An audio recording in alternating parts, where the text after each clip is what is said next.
Welcome in, everybody, to Fantasy Pros MLB. This is Leading Off Live. It is me, Joey P. Joe P. Zupia. With me, of course, is the Welsh, and it's all of you, the Peanuts and the Cracker Jacks, hanging out there in the chat. We're live on our Twitch, twitch.tv/fantasypros. That's where you can watch us live every single Monday through Thursday. And, of course, you can also watch us video on demand on our YouTube channel, Fantasy Pros MLB.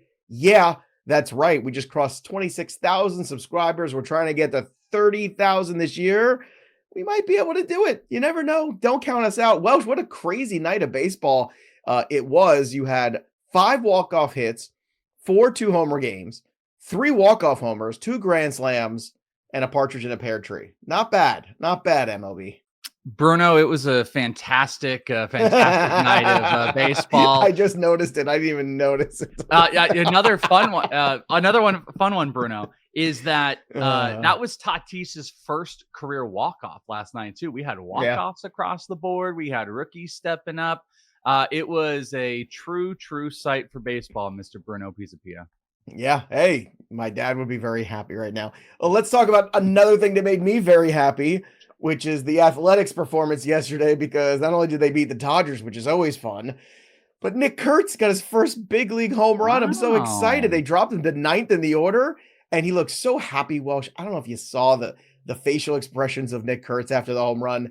He looked like a weight had just been completely lifted off of him. He looked like a kid who was out of school for the summer. He was so happy, and I hope this leads him towards just relaxing and playing ball and not pressing too much. Jacob Wilson, another big night for him with the Athletics, 4 for 5.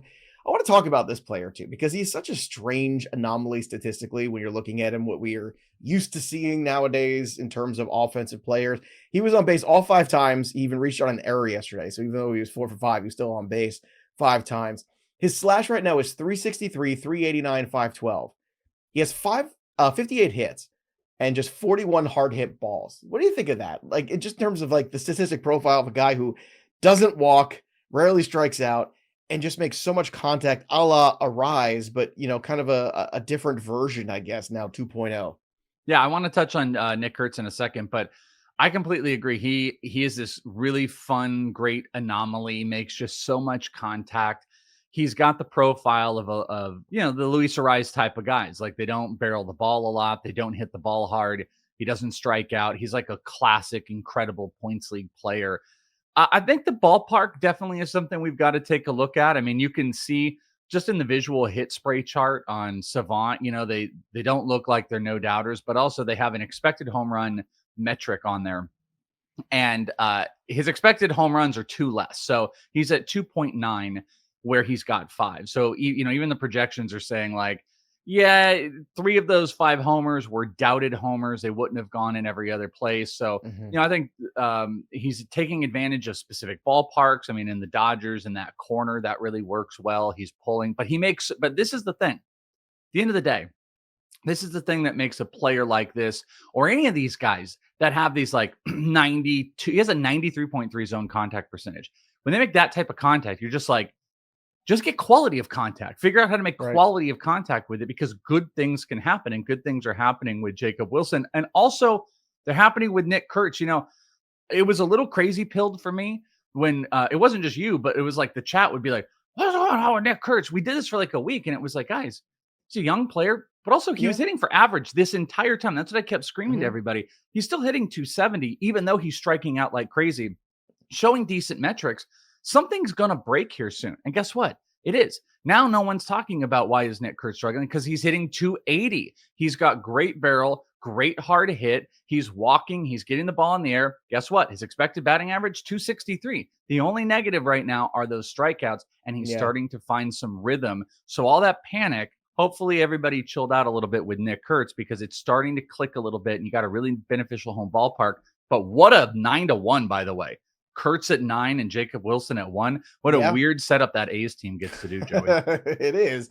And I'll tell you what, look, I had to start Kurtz this week in my home league, and I was just closing my eyes and saying, okay, it's got to turn around at some point. We were talking about how tough the schedule was going to be ahead of him with the Dodgers and some of the Phillies and some of these other teams. And we said, well, this doesn't look great, but that's baseball, right? Like all of a sudden he's going to get hot against the better teams. That's certainly possible. And Also, an anomaly and strange. Jeffrey Springs was the guy who stuck it to the Dodgers yesterday with 7 innings. Was in there. So Weird. The TBDs versus where he was always there in that lineup we were yeah, dealing but it with was weird because you were saying he dominating. was going to start, and I was like, it feels like it is, but they didn't announce it on Yeah, it was super MLB. It weird. wasn't on fan at the time of recording the show anyway. I thought he was Padres had gonna a get big night. obliterated, by the way. So Oh, I think we yeah. all thought he was going to get obliterated. He did not, and that's baseball. Padres, Dylan Cease, 10 strikeouts for him. I know last game he had 9. He left with a cramp in the forearm. All is well there. 2 runs, 6 2/3. The window to buy him is closed. We tried to tell you 2 weeks ago, so hopefully you listened and you tried to buy him. Fernando Tatis Jr., as you mentioned, first career walk-off homer, and it was a big one too off Kenley Jansen. It was monstrous. Speaking of monsters, Javier Baez continues to be one. He had a pair of 3-run home runs yesterday. His slash is 319, 357, 513. He's got 5 homers, 27 ribbies. We go into at length. I don't spend too much time because we talked about him at length yesterday in the trade video. If you missed that, go watch it on demand on our YouTube channel, FantasyPros MLB. But this is your moment. This is your moment where now it's getting to a point where somebody might overpay, for Baez more than he's worth the rest of season. I'm not saying you're going to get your Alvarez back from him, but if you're looking at outfielders, would you rather have Brian Reynolds rest of season and what he's done consistently over the last couple of years, who was another 0 for 5 last night, or would you rather have Javier Baez, Welsh? Oh, Reynolds. I mean, it's not even a question. I See kind how of quick like you answer that, but I guarantee that's a trade you could make right now. I don't. After last night, 2 3-run home runs, man. I'll bet there's somebody love to out be there that prisoners of does the it. moment. I Yeah. don't think that's over 50% are still doing that. My thing when you said that was like, I'm not sure if someone is going to overpay, but I think people might pay now for Javi Baez. In the trade video, as talked about, the one thing that is very interesting when you're talking about process in change equaling results, Javi Baez does have that. And that's something I'm looking for a lot of players, in that there are some dramatic swing changes in how he's gotten close. And it's very similar, by the way, to the Corbin Carroll thing, where he's closed off his stance. He's gotten closer to the plate. That's the same thing that Corbin Carroll's done. And he's having some really great results. And we're seeing that. But all of that to be said, like, I don't trust it. The profile still looks messy. There's over 70 points differential in his expected batting average on the low side. But maybe he's turned from an absolutely unrosterable player to a serviceable player. But if someone is paying him for an everyday startable player, that's where you want to sell. Yeah, and there's a lot of good buy lows. We mentioned a bunch of them. Go check them out on the YouTube channel. Also, yesterday, Elly De La Cruz, scary moment there when he collided with TJ Friedl. Well, that looked like it was going to be bad. It was bad for Friedl. He ended up coming out, but I think a lot of us were just worried about everybody there, especially Elly De La Cruz, who we haven't talked about, I feel like, a lot on the show. Yeah, you're right. Right? Just that's why I wanted to put him in today, because we really haven't had a lot of Elly moments. We've got a couple Elly bets here and there and some things like that, but the slash right now is 250, 324, 405. Not great with the slugging, right? Don't love that. He's got 7 homers, 30 RBI, 14 stolen bases. So counting stats are kind of there, but he hasn't had one of those hot Elly runs really where he just plays out of his mind. So I'll put this to you. Is this an intriguing buy low opportunity on Elly De La Cruz? Because we know he's streaky. We know he's going to have those moments where he's going to just blow up over a week. And he hasn't had one of them yet, and we're 6 weeks into the season. Don't you feel like it's kind of like approaching soon? Yeah, if there's any type of a buy low, I'm all in. The average is still a little bit lower, I think, lower from an expectation standpoint. He's not popping off on the power. He doesn't lead the league in stolen bases. I still kind of think this is it, like Lee Gold said, like, I'm not sure anyone's like buying him low or selling him low. I think what happens is this is like the guy goes from an untouchable asset to like, oh, maybe someone's listening now, and you're still having to pay at cost, which would be a top 5 overall player, which is a lot. But I agree. Like, I think Elly is still in line to pop off. If I could find a book that would let me do stolen base leaders for the rest of the season like they do homers, I would still bet Elly. There's a couple things in like that his expected batting average is a bit lower that I'm monitoring. He's a lot worse against off-speed pitches this year, but he's making more zone contact. I still think he's a monster. And the thing he's missing there's like a clear thing. He's not getting the ball in the air. It's a 4-degree launch angle this year. So he is struggling in the weight because he's barreling more. So he's barreling more, but he's getting the ball less in the air. That equates to that stat launch angle sweet spot. So hitting the ball in a way that you can get the ball in the air. He hasn't found that yet. When he does, ball's going to fly. I would definitely buy Elly in opportunities. And Lee said Julio or Elly. Elly hands down for me in the trade market. That would be one I would love. If it's like, oh, I'm trading Julio a little bit on the low and maybe he'll bounce back versus Elly, I would buy Elly 10 out of 10 times. Shane Baez, 3 runs, 4 2/3. We've been watching him very closely these last few weeks because the results haven't been great. The ERA is above 5 now, but the xFIP is 3.84. So is there a circumstance here where you're buying Baez? And if this trend continues, are we concerned that maybe an Ian Seymour might get a look at some point sooner than later? Yeah, I don't know the Ian Seymour thing. I mean, I think he leads the minors in strikeouts right now. Like, he's just a beast. How you phrase that, I don't think it will be at the expense of Shane Baez. Like, when he gets the opportunity, I don't think it'll be at that expense. Baez has been guys with 5 ERAs don't stick in rotations too long. No, but that's a fair point. But I just don't think it would be at his expense. But he has been cursed ever since that person questioned me on the dynasty ranks. It is like that moment. Shane Baez has just been brutal. I love him as a buy in dynasty right now. I think it's an okay buy in redraft versus dynasty. I mean, you're still seeing some of the struggles, but he's got a 3.5 expected ERA. He's giving up just way too much contact. There's a little probably bit of a pitch mix change that he's going to work through because he's still throwing like way more curveballs and he's kind of scrapped his slider. Maybe we see a readjustment there, but yeah, if he's on the low, I think I would probably buy in redraft, definitely buy in dynasty, but I have to temper my expectations because people were thinking that, Baez was a top 20 SP rest of the season. And I think you don't want to pay at a cost that's like that. All right. Devin Williams pitched a perfect 10th.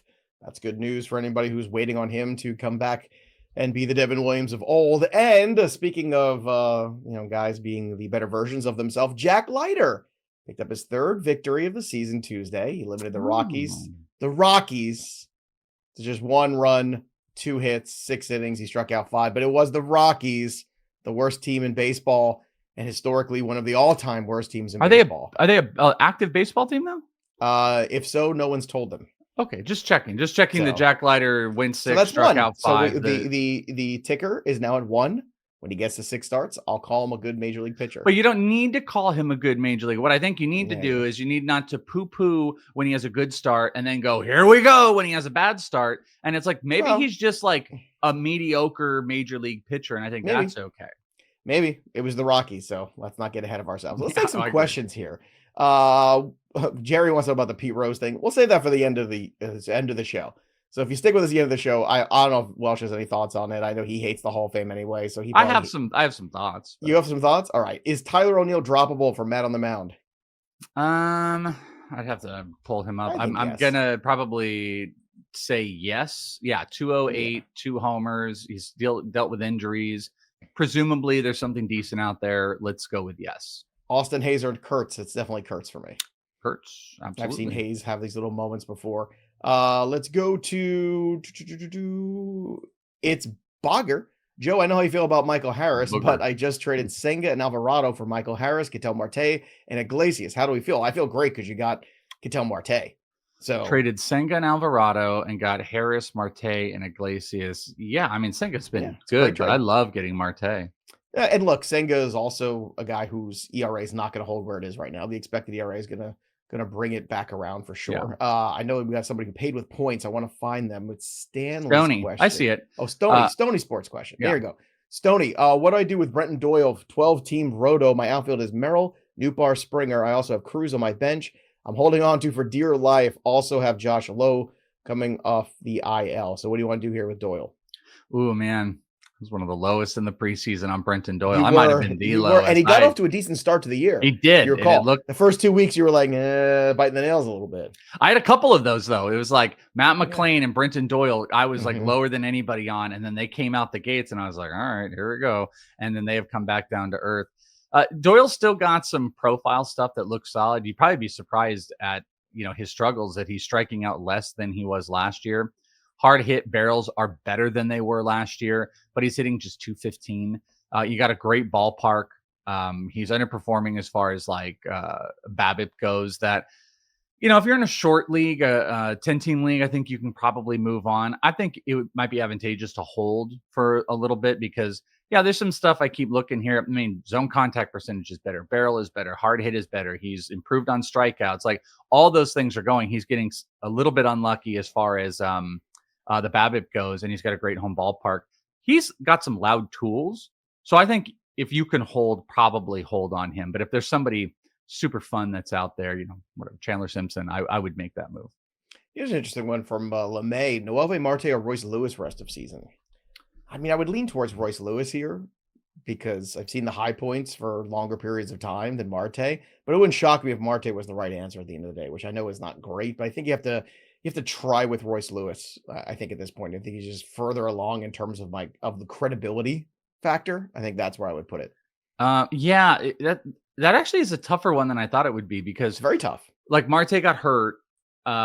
What he was doing before he got hurt looked like he wasn't striking out anymore, and he's stealing bases, hitting some homers. Like that actually looked pretty encouraging. Royce Lewis is doing absolutely nothing since he's got back. I think he just locked in his first hits since being back. So he was 0 for in the first 5 games of the season. But I think Royce has got some loud tools. I'm going to lean on Royce as well because Marte's hurt and we got to see what happens. But, in a month from now, Royce can be hurt and Marte's back. It is way closer than when I read it. Yeah. An hour from now. No, it's much closer. I think that's why I said I think this is a great question because I think both have value and both have risk. But to me, Lewis just has had a little bit more of a track record at the major league level that I want to give that guy a chance. Don't you think Royce is, by the way, one of those guys, like, the silly injuries we hear in baseball where it's like, he slipped on soap. Oh, and, yeah. he fell into a cold bath. Yelled his name and he turned around and slipped down the stairs. Yeah, and he fell and then he got hurt for a couple of days. Yeah. Sorry. Yeah. Oh, geez. That was embarrassing.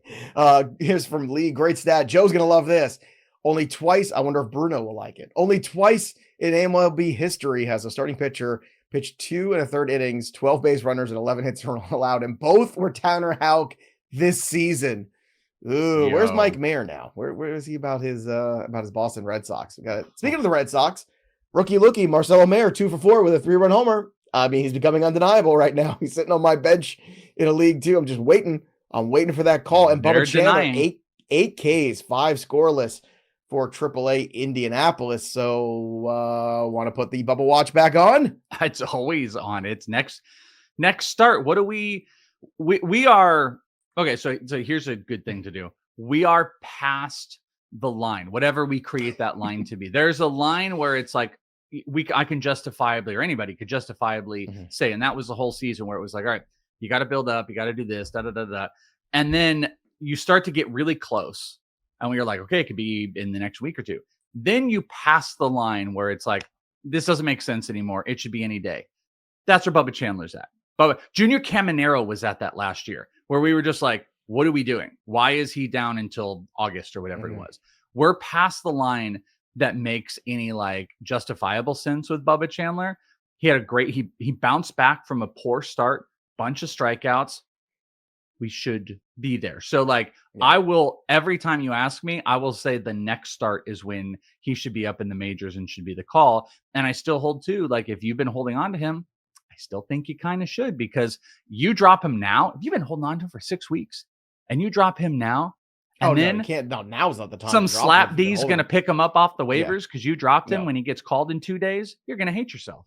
No. Unanimous, Kurtz or Aranda in a keeper. It's Kurtz. It's not even in the same universe. Oh, in a keeper league? Yeah, definitely Kurtz. Here's one. Aranda, Kurtz. I think they mean Augustin for utility position. I would go with Kurtz too, especially after yesterday. That's what I'd be looking at. Aranda's pretty incredible so far this year. I think I might lean Aranda in redraft, but I will say this. The keeper's not even close.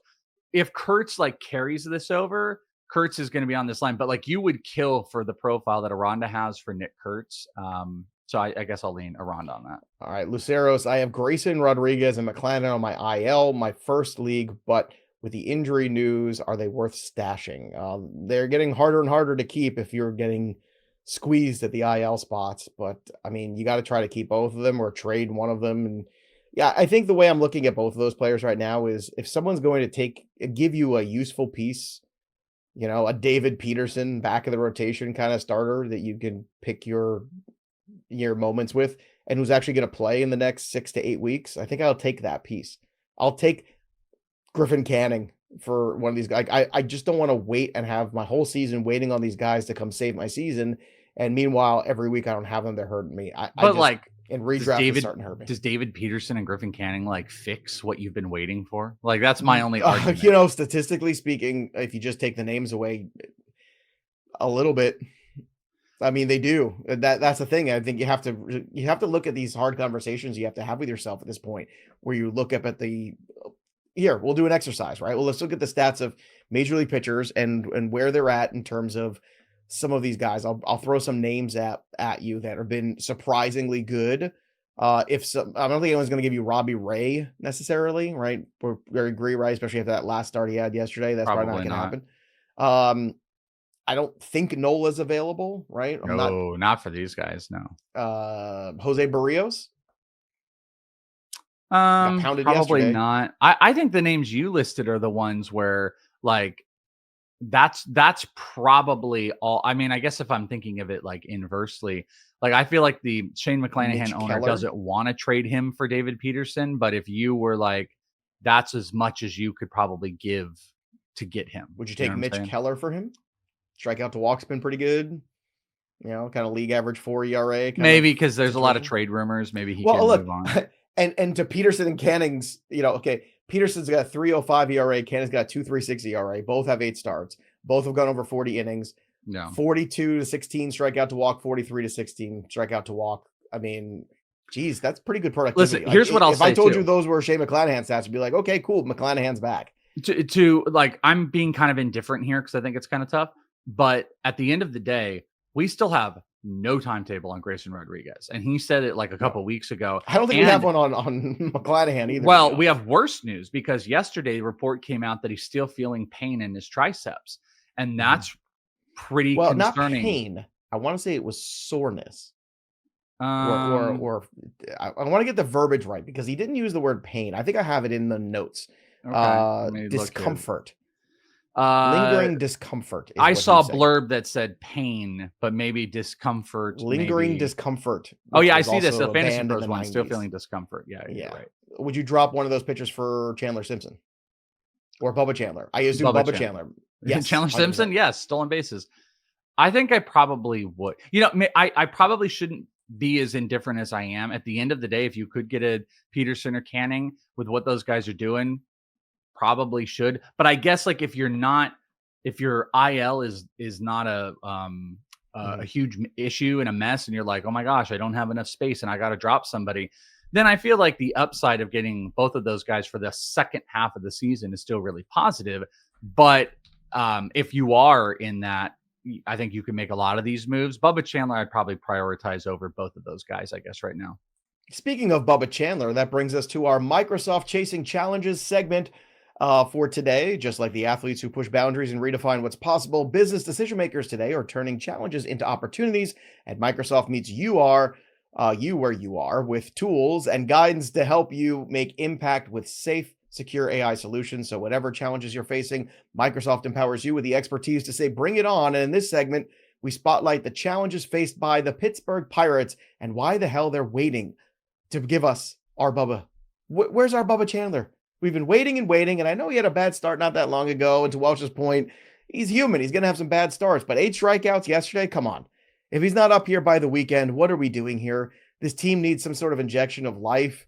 Paul Skeens been, great recently, a little bit more human, but still all world. And at the same time, we're waiting for Brian Reynolds to start hitting. We're waiting for O'Neal Cruz to play again because he was out again yesterday. And look, it's not a very exciting ball club. The manager's gone already, and it was only mid-May. It's time to get excited about Pirates baseball. The only way we're going to do that is to get Bubba Chandler up. So let's do it already. Stop screwing around. Let's let the kids play. And maybe, just maybe, Pittsburgh, think about spending more than $10 in the offseason and bring it on some guys who maybe aren't at the very tail end of their careers like Tommy Pham and Andrew McCutchen.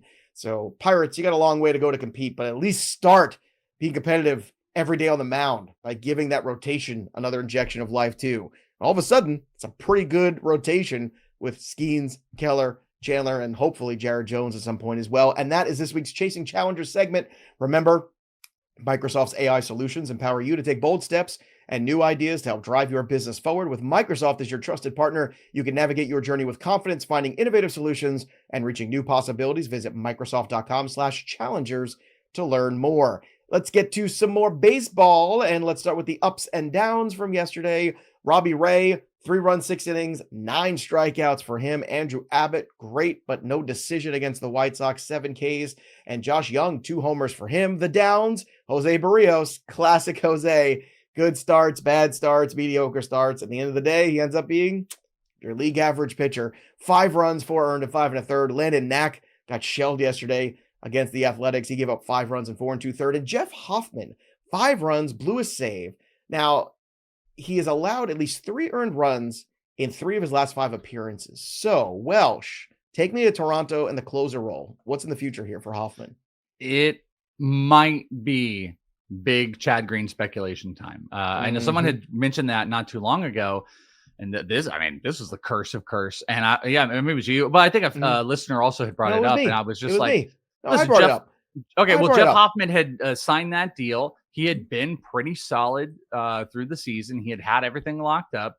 And then pretty much right after saying that, he has had all these poor outings.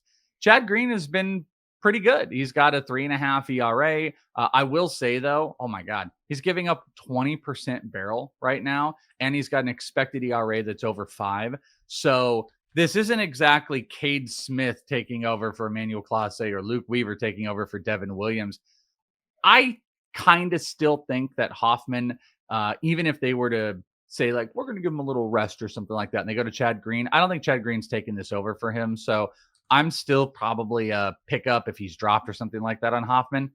But it never hurts to speculate on those secondary guys if you have the ability in your rosters and he's out there. Chad Green maybe gets a save or two because Hoffman has been a little dicey.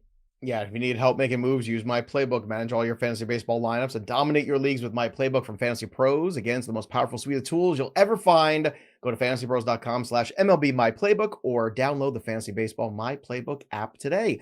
Injuries, a lot of them. Roki Sasaki goes to the 15-day IL with a shoulder impingement. I think he went to the IL with an impingement of his ERA, which is 4.72, 15% strikeout rate. Yuck. It has not been great for Roki, and I was probably the biggest fader of him going into this offseason. Well, after me. I was about to say, I killed him in the black book this year too. I really did. I was like, guys, I'm just not there on this kid. I think he'd be massively talented. He's a really interesting dynasty buy, but from day one, I got a lot of crap. I did this industry prospect draft, and I had the first pick, and I didn't take Roki Sasaki, and I got crapped on for it. I faded him. I took Dominguez, which doesn't look that great, so you can crap on me about that. But that I didn't take Roki Sasaki. You can crap on me, just not over do it in Roki the right. Sasaki. It's the same thing with the crochet stuff. Like if you want to come at me about the right stuff, not the wrong stuff. But can he bounce back though? Can he come back from this injury and pitch well? Yeah, Sasaki can. But the problem has always been you saw velo down. You've seen that he had no slider.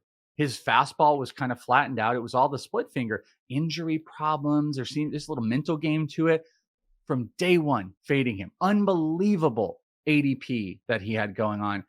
0 shares of Roki Sasaki. It's a little I told you so. Does that mean he's going to be an untalented player? Absolutely not. There's a long way to go. But the draft capital that was put into him in the preseason is berserko. Absolutely berserko. Let's get to some better news at some point here on the injury list. More bad, though. Corey Seager did officially go on the IL. I just want to throw that out there. We were waiting for the official move to happen, and it took a while. Acuna, though, was back. Ronald Acuna, first game back. Minor league rehab game. First one, Welsh. What did he do? Hit a home run. How'd that make you feel? Huh? Feel strong? Oh yeah, all the cockles were just jingling. It was very beautiful. It is sad, though. Isn't it sad when a major superstar has a rehab assignment and I'm not there? It just doesn't feel quite right. It is kind of strange, yeah. I feel like I should have went to Florida just for that, but it was phenomenal to see. Hit a homer. He was hanging with all these kids.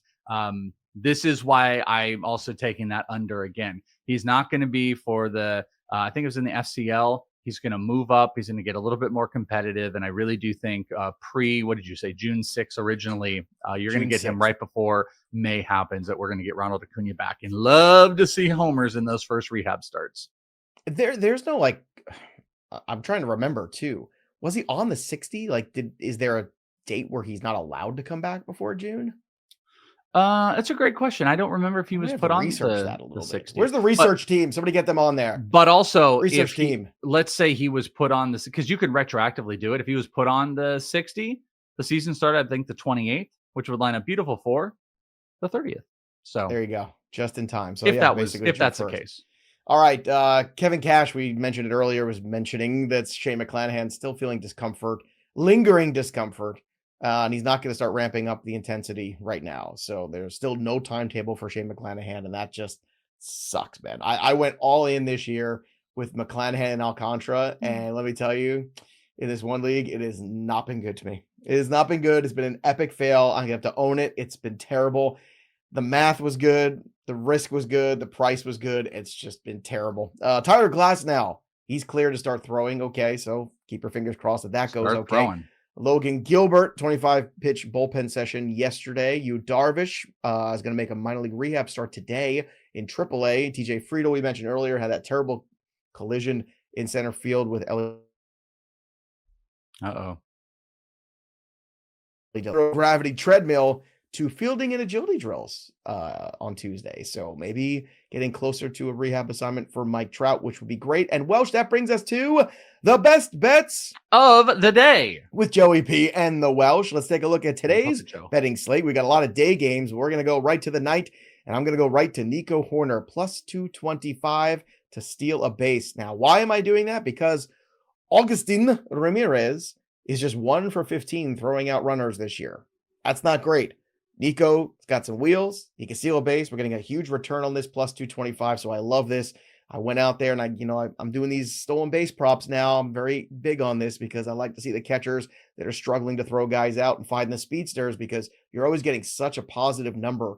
And tonight, Nico Horner is definitely that guy that's getting a really good plus 225 just to get a steal. He's also, by the way, fun fact, of 2 players, one of 2, that has yet of all qualifying at-bats to hit a home run. Him, and you want to guess who the other one is? Qualifying at-bats? That do not have a home run? That do not have a home run. Oh, give me like a small hint. National League East infielder.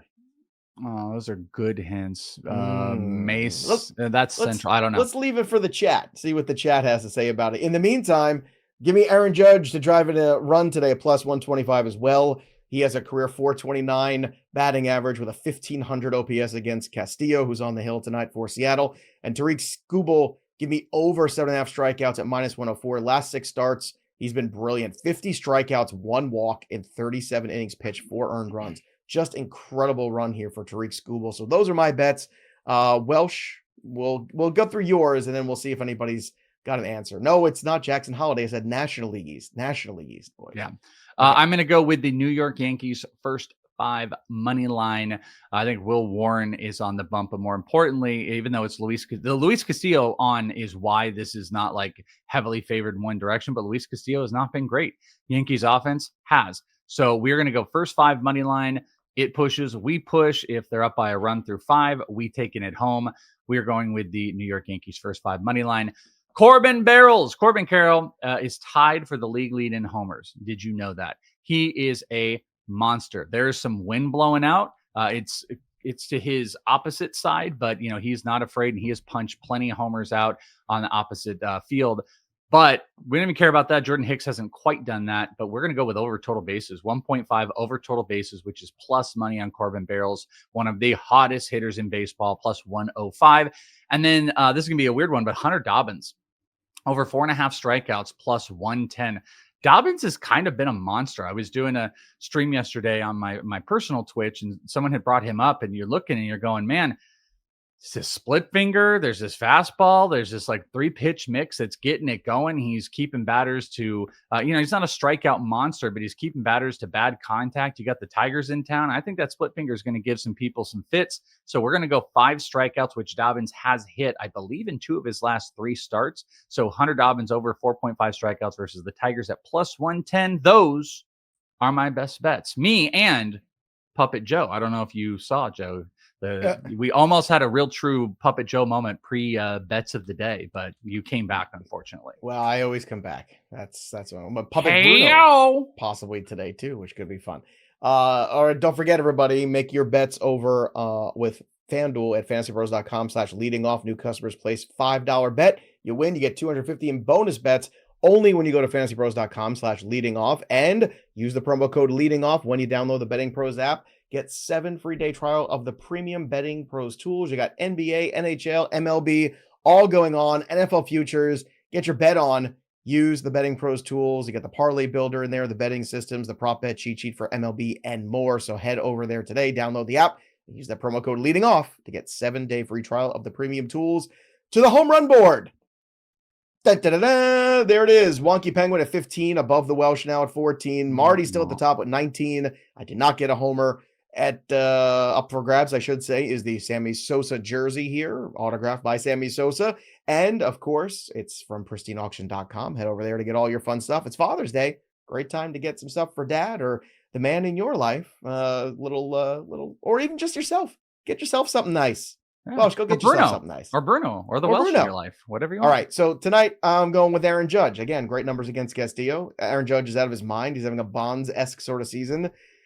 I need a home run. I have no shame. So it's Aaron Judge. That's it. I got no analysis behind that. Welsh, what do you got?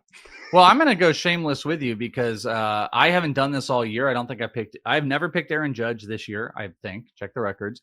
And I don't think I've picked Shohei Ohtani. I usually do most of mine without, but we're going to go Ohtani tonight. There's some wind blowing out. Ohtani, obviously the monster, going to get back on the board. So I saw Joe playing it cheap. I'm going to play it cheap today. We're going Judge and double Ohtani down because I had Ohtani yesterday. So well, also you're going to do a little in perpetuity because you're not going to be here tomorrow. So yeah, so I'll just take Judge in perpetuity for the next 2 days. Because tomorrow I'm getting my perpetuity checked. That's what you got to do when you get in your mid 40s. You're supposed to go do this, so I'm going to do it. Well, no, not that's that the glove. One. This is that's the glove. No, that's not that. It's not that one. It's the other one. It's the one where they, with the camera and they go, ooh, they look around and they see what's in there. What will they find? Speaking of pieces of crap, Pete Rose was reinstated to Major League Baseball, I guess, yesterday, along with Shoeless Joe Jackson. People asked us for any comments we had at the beginning of the show. So we did all the fantasy and all the betting stuff first.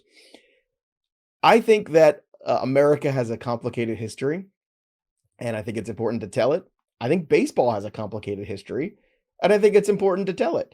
I think at the same time, you have to let the people who are in charge of these decisions make these decisions. It's funny, in some ways, baseball was ahead of America, around like in the 50s when you're breaking the color barrier with Jackie Robinson. There's a lot of amazing things that went on with Major League Baseball. Free agency. We take that for granted, what that looks like in other sports now, that people aren't just indentured servants.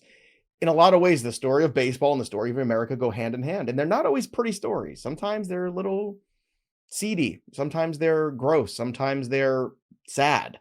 Sometimes they're scary. And Pete Rose was an incredible baseball player and also probably a sociopath. He convinced himself that he wasn't doing something he was doing. He did a lot of other things that were very unsavory from all the accounts that we have. He's the all-time hit leader. I think it's kind of crazy to put him in the Hall of Fame after he's dead. I know that's what the family wants, but at the same time, well, for me, I look at it and saying if his peers vote him in or whoever now gets the vote, if it is the baseball writers first, which I assume it is, that there's a good chunk of them that are going to vote for him. I just want the plaque to tell the truth.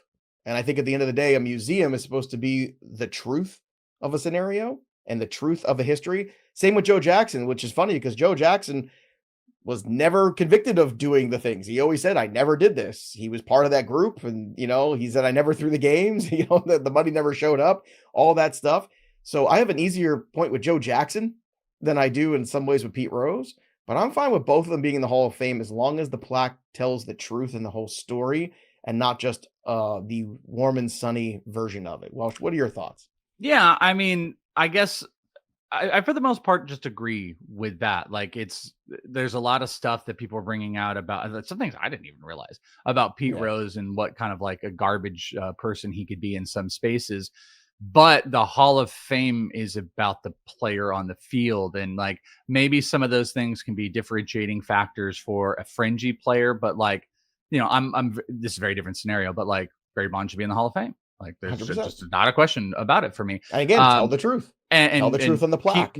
Pete Rose definitely, differentiating the type of person he was and the stuff he did to what he did in baseball, I think are crazy. But I'll tell you this, of all these things, I'm always indifferent. I think the Hall of Fame is kind of silly, and there's like, especially with how it's been treated, but I was thrown off by what they decided to do in the take of this being like, well, it's a lifetime ban, but they're dead. So now we'll talk about it. I think that's hilariously stupid. I just think like, yeah, that's if the weirdest you're going part, that's the new rule. If you're going to consider them in any capacity, then let's have a bigger conversation. Don't just be like, well, now they're dead and they went to their grave with all the badness and that they'll never get there. But now that they're dead, now we can do that. And by the way, us baseball, we're going to take all the credit and all the accolades and we're going to now put them here and people are going to come see this and we're going to make money off of their name. And I think that's silly and stupid. Well, the families care, the legacy cares. They can make money off of it too, I'm sure, to a certain degree.